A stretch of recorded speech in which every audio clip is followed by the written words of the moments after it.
All right, so let's go from old business, am I right? Or No, new business. New business, student handbook. So will those people who are involved with that please step up?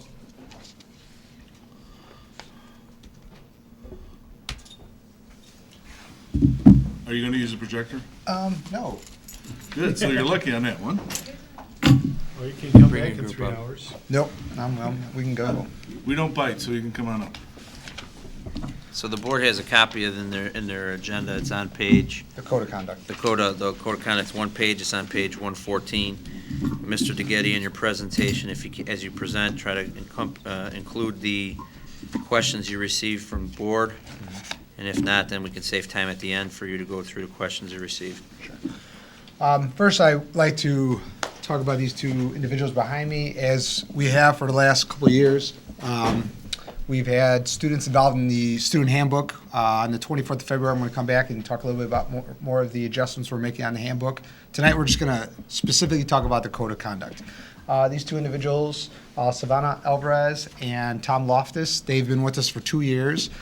They've done a great job with us. They've given us insight on the students' behalf. They've articulated very well their concerns, their questions, their comments. So I just wanted to give them a little congratulatory thank you very much for the 2 years. It's being on the handbook is a very exciting opportunity. And so I'm really glad they came to those meetings in the evening when they had a lot of other things going on, part of the drama and everything else. So as a thank you, Ms. Montana and I, we discussed, and it was Ms. Montana had suggested that these two be student of the quarter for third quarter. So they'll be student of the quarter this. In the next month, we'll have the student of the quarter presentation. So I just want to thank you for all you've done, and you've really helped out RB. Thank you. We also had some parents involved, correct? Yeah, I'm just going to go through that. Okay. Sorry, I was in my office and I didn't know you were moving that up. So just a recap of kind of where we started and where we're at right now for the athletic code. 4 years ago, we implemented our new athletic code of conduct. The one prior was not very concrete. It didn't have kind of what we have now of kind of really cut and dry. We didn't want there to be blurred lines before. We wanted to definitely have something in place so the student athletes knew, here's the code. If you violate it, here's the suspensions. So moving forward, the nice thing is we had very few athletic code violations over the years. So we've probably had between 5 and 10 for the last 4 years. Fast forward now to this year, we had, unfortunately, some student athletes make a bad decision, and under the code of conduct, they lost 50% of their season. So when looking at it, in looking at the type of kids that had happened, this was their first offense, and it was a pretty harsh penalty, but that was what our code of conduct was. We were lucky enough that this had happened at a previous school, a different violation, but they had compiled a bunch of data from about 30 different schools. So we were able to look at our school amongst those about 30 schools to see where we fit. In our first offense, our suspension of 50% was by far the harshest of any school. So, during our conversation of like, what can we do to lessen that, that suspension? So I was brought in on the handbook committee and, looking at the other data and things like that, we wanted to put something in place that we could provide a service to our student athletes to help them if it was in fact, if they did have a problem with drinking or drugs or something like that we could get them help while also reducing their code violation. So our initial thought on this was, our code of conduct that is in place this year with 50%, that would be the suspension unless if you did go to a drug and alcohol counselor that we have at school or outside of school, your suspension would be reduced, and it would be reduced to 25%. So we felt, we could give kids the help that they needed while reducing that, so that it wasn't as severe as a 50%. It would be a 25% of their competition. So each sport would be, however many competitions they have, 25% of that they would have to sit. Now, they're still part of the team. They still go to practices like that. But that was kind of the thought of the group of what could we put in place to lower that reduction. So we have that, first offense, if you do the drug and alcohol counselor, it goes to 25%. Second offense, the reduction goes from a year to a half. Third offense is a career. And one of the questions was, how does that compare? That is pretty much in line with what every high school does, for the most part, is that first offense is about a 25% suspension. Some schools offer some type of programs, whether it be community service or drug and alcohol counselor, something like that, to reduce some of those suspensions. But then with that, with the help of the students and the parents and the coaches, we really, and now the board policy of how do we make a code of conduct for everybody that gets involved. So that was our next step, to look at the activities, our competitive activities, our non-competitive activities. But I think the students and everybody felt strongly that any student that gets involved here at RB should be held at a certain standard. Prior to this, only our athletes were held to this code of conduct. So our thought was to add this to the student handbook, and that everyone would sign it and be held to these codes. So I'll turn it over to Neil to talk about the activity side of things. Yeah, well, just to add on a couple things, we met 5 separate occasions, and as Dr. Skeens has asked, we had 18 members in our committee this year, which was a lot. We had students, teachers, coaches from different seasons that represented. We had parents, administrators, and then we also had a board member as well. So we've kind of felt like that we really covered a huge spectrum of what we're looking for, is to get a good insight. In a lot of our meetings, we had a lot of good dialogue and questions coming back and forth, and we felt that this was probably one of our best final meetings that we had with this. And so the purpose of having before we had the discipline handbook, the purpose of having as already said, the code of conduct with us, normally it's just like a subgroup, subcommittee. The purpose is because it is going to be in the handbook. And so what a better way to mesh everything together with the students. So that was kind of the purpose of us doing that this year. So we haven't done that in the past. So a couple things I'm going to go through. I will answer some of the questions, but I'll kind of bring them all together as well.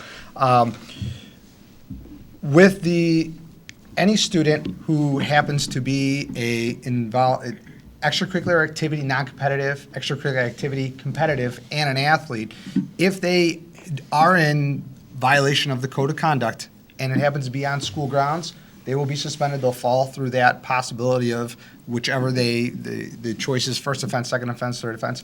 If it happens outside of school grounds, they will also be suspended depending on first, second, and third offense. So one of the questions is how do we find this information out? Well, we do have an agreement with Brookfield and with Riverside, and what happens is if let's say there is a bad choice, they go to a party, and let's say police are called and police are involved, they will come to our school, they will sit down with us, and they will read through the report with us. So we kind of have some information.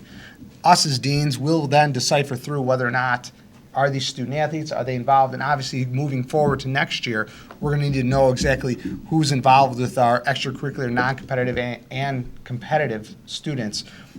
When we deem that information, if they are in violation, we then forward that on to our athletic director. And then he goes through and determines whether or not are they in violation. So that's kind of our agreement with them.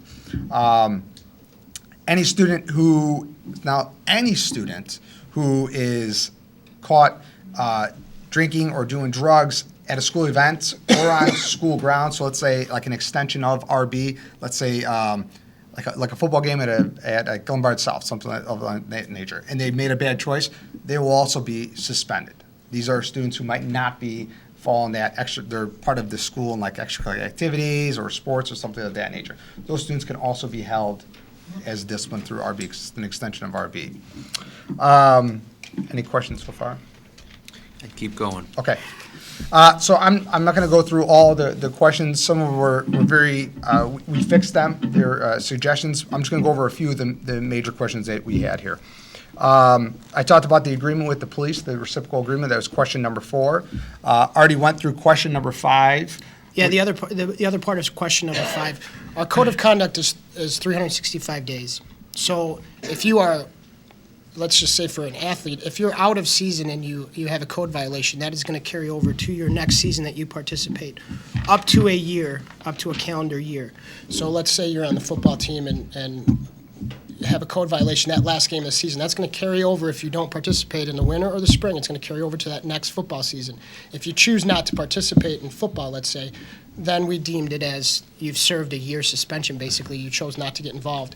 But if you do come back out for that football, then you're going to have to serve the 25, the 50 or the 25 game suspension. And that's how we currently do it. So if we have a code violation that took place right now in the winter, and it was an athlete that in the spring, they're going to serve that in the spring. Or if it happened in the fall and they didn't participate in the winter, then they're going to serve it in the spring.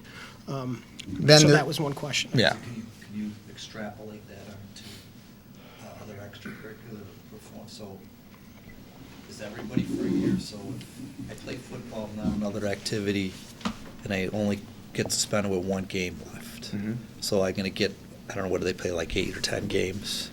Right, so I'd be suspended for, let's say, 8 to make the math easy, to have one game in the next fall. Mhm. If I'm not, like in a club in August when this happens, but I join the math team or something, or anything for a year, am I also going to be suspended for that?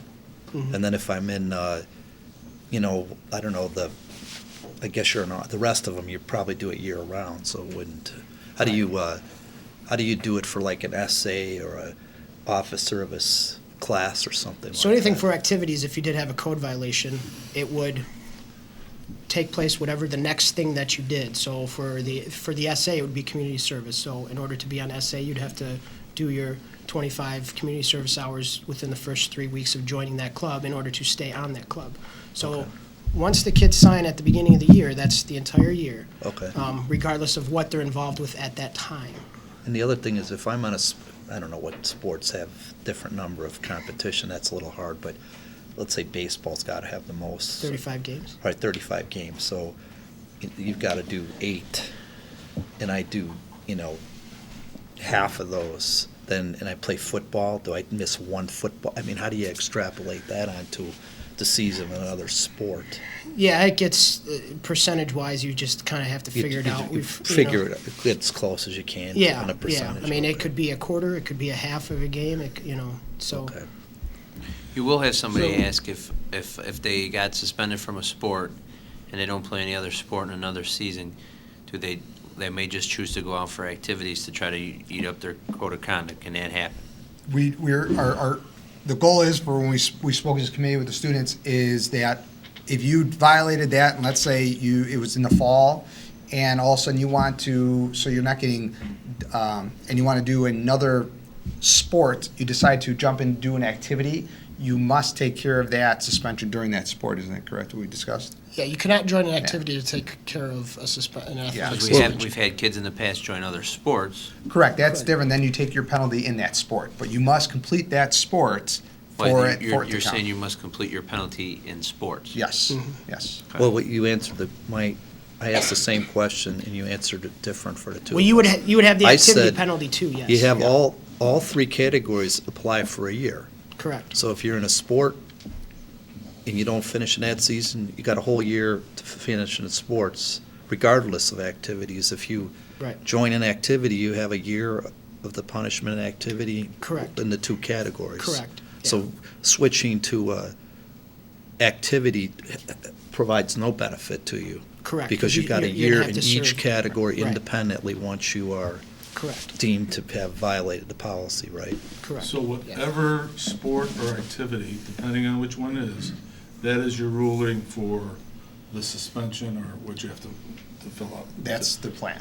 Okay. We're trying to keep, and the hard part we said is trying to keep it straight. So we're really gonna have to really make sure that we've got everything in line. And that's why our goal is, especially for next year, is that when we get information, he's got everything in a spreadsheet. And we said, oh, is that gonna be a lot? Well, probably not a lot of students will be making these bad choices. I mean, we had maybe, I think like 16. That's not too many to keep track of. 16 over the last couple of years. Correct. That's not, Yeah, no. you're Bob's right. getting his pencil sharp. Yeah, Bob was just, We've had, Over the last 2 years. We've had less than 10 athletes for the last 4 years. Yeah. I do So- have a question, Yeah. though. Are they going to be penalized 25% in this sport and 25% in their activity? The activity side is a community service one.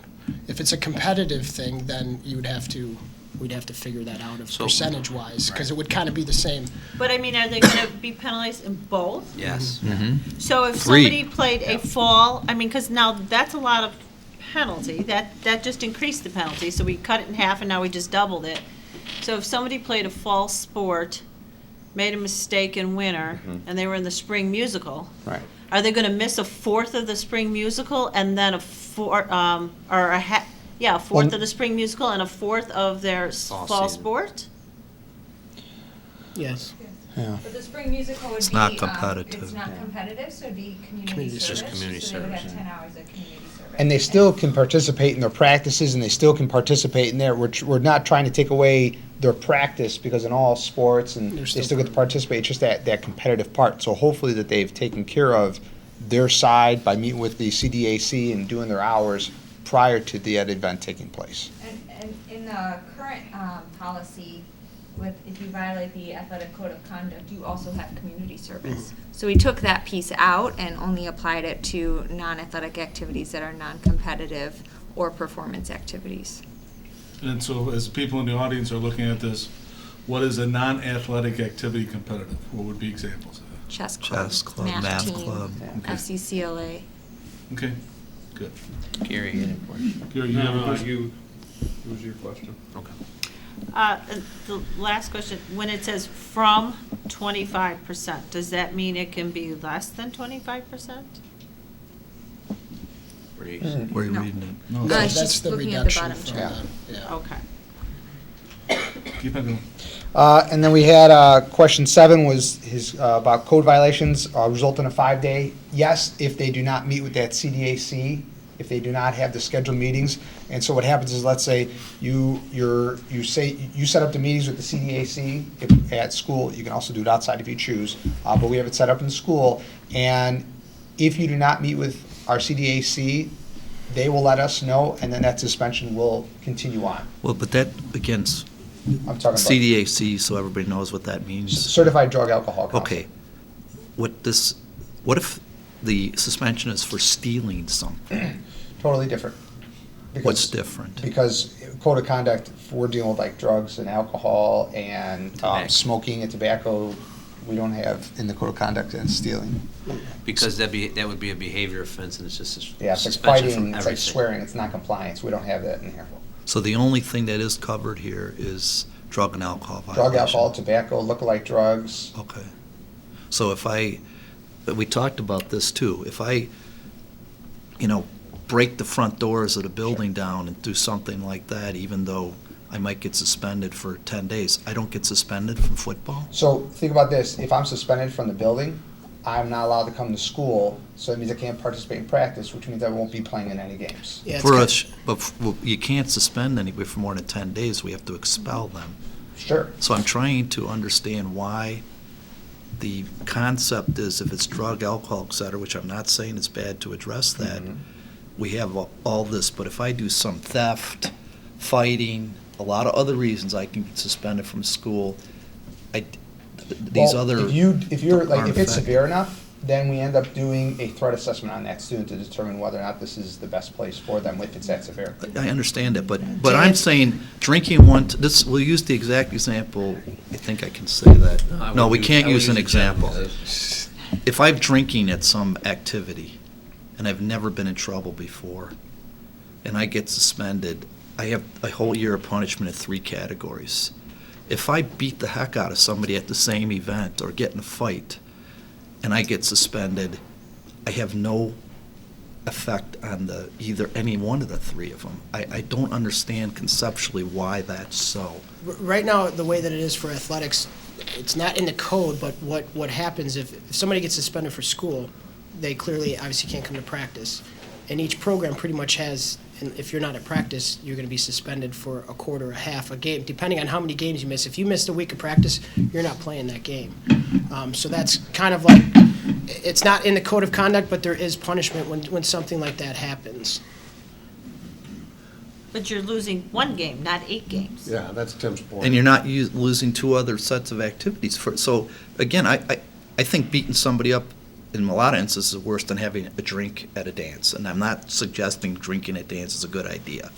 But we've seen other reasons that people have been suspended or for very more, in our minds, I think some of us have said significant reasons, and because it was drinking, they're now going to be punished for a whole year and 3 activities, and because it wasn't drinking, they're going to get less than a 10-day suspension, okay, and might miss a game or 2 because I was suspended.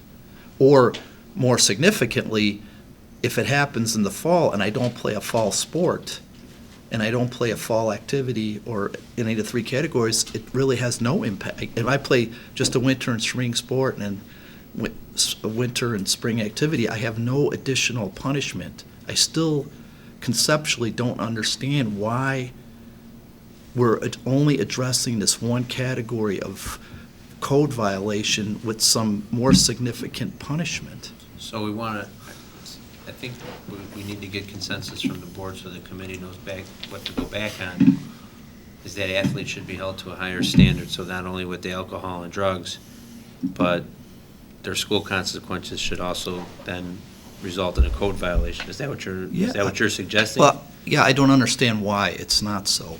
And I think. I mean, you have 18 people put thought, I presume, into it, so. It's not Topic a. never brought up. Yeah, Oh, and most, It was just never brought up. That's most why. athletic code conducts through schools only address like drug and alcohol. Yeah. It's just not I mean, I think we're more than willing to look at whatever you want us to look at to add in there. Whatever type of suspension for whatever it is that's an easy add-on. That's just not common.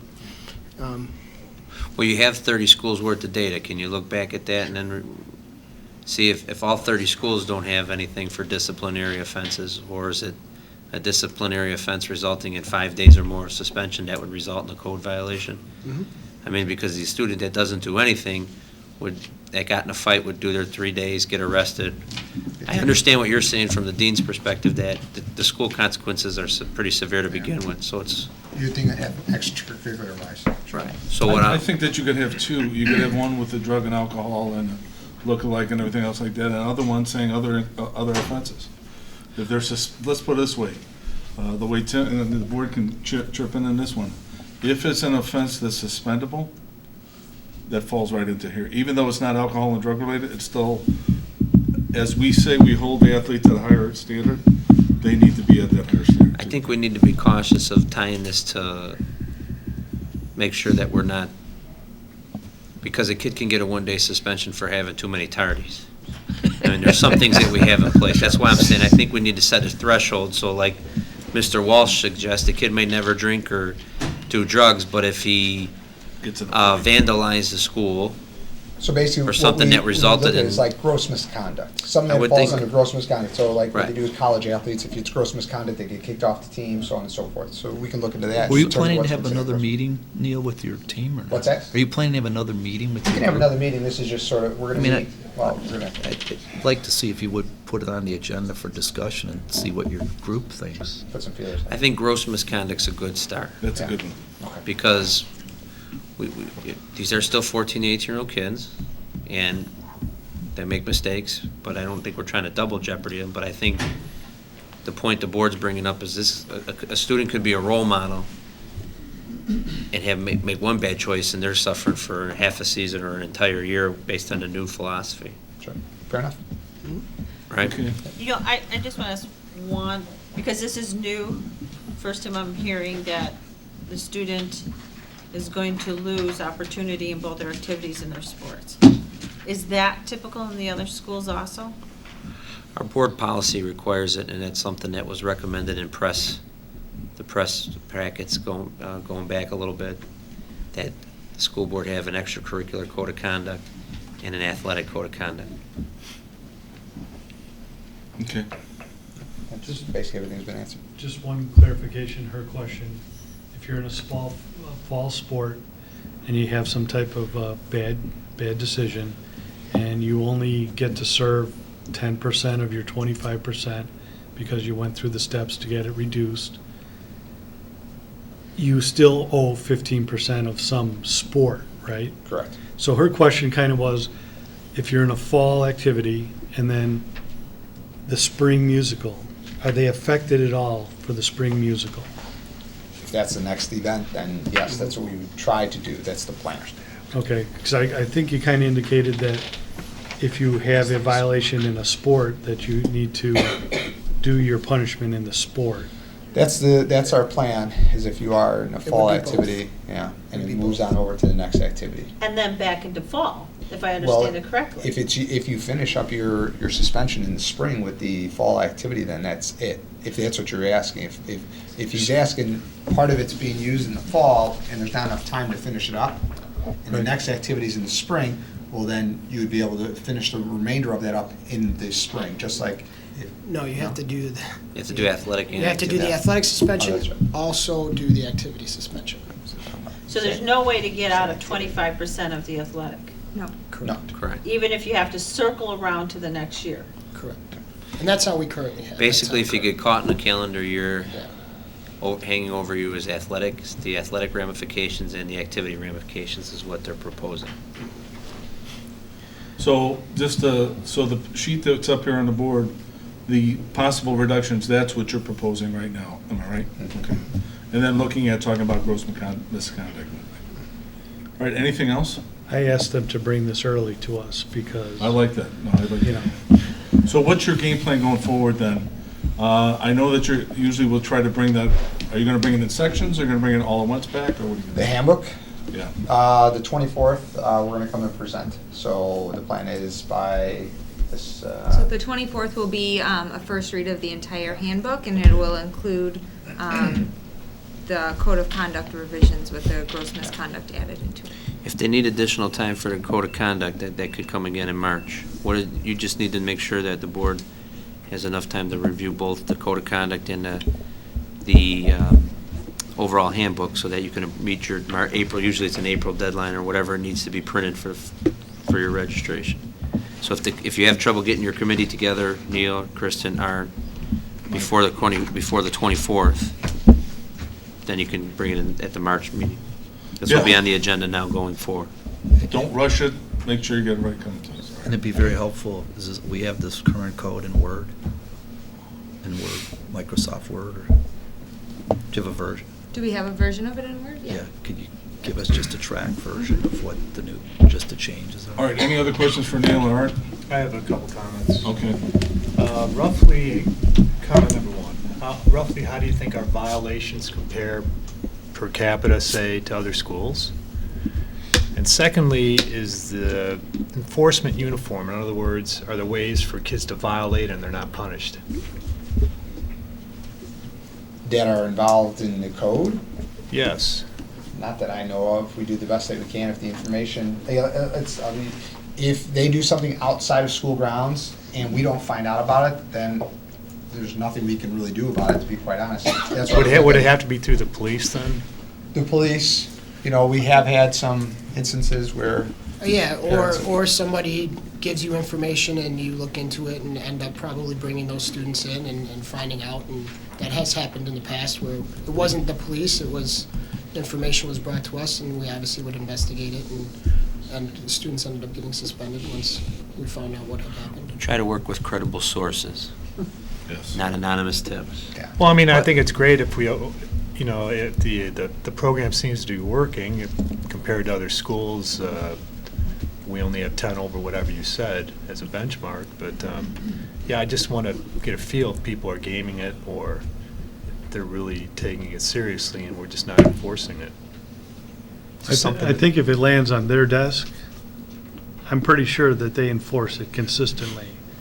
So if it doesn't land on their desk, it's I not thought you going were to get gonna acted upon them. by I thought you them. were asking the question a different way. Art, how do you know, because it's only applied to you before, that, for instance, if I'm on the water polo team and you suspend me for a quarter, how do you know that the coach actually keeps them out of a game for a quarter of the games? I thought that's what you were getting at with gaming Well, the that's a good system. extra question there. Oh, I mean, obviously, there's the communication with the coach, and if it's an IHSA violation, then we have to tell the coach, or we have to tell the IHSA what game they're missing. Just through communication. I mean, there is a trust there that your coaches are doing what they're supposed to be doing. And Okay. I've never had somebody come and say, so-and-so is suspended and he played him. Obviously, that would be a huge problem, but We've Okay. never had that. I thought that's what you meant by gaming. I want to thank you all for coming. I want to thank the students. We really appreciate that insight and everything. I think it really helps out a lot. So thank you very much. Thank you. Thanks a lot. Thanks.